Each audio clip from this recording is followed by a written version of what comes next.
Bir күні жолбарыс сырқаттанып қалады. Әміршінің көңілін сұрау үшін оның үйіне барлық аңдар жиналады. Тек түлкі ғана келмейді. Мұны байқап қалған қасқыр жолбарысқа жүгіріп келіп, түлкінің сыртынан өсек айтады. Ашуланған жолбарыс күжілдеп, дереу түлкіні алып келуді бұйырады. Бұл хабарды естіген түлкі жолбарысқа өзі жүгіріп келеді. О, құдіреті күштім! Сіздің мені көргіңіз келген екен, міне алдыңызға келіп тұрмын, дейді. Әй! Деп күжілдейді жолбарыс. Барлық аң келіп, менің көңілімді сұрады, ал сен? Құдіреттім! Сіздің науқас екеніңізді мен барлығынан бұрын білдім. Содан сізге дәрі іздеп кеттім, дейді түлкі.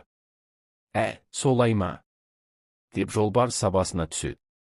Каналыма тіркелуді ұмытпаңыз.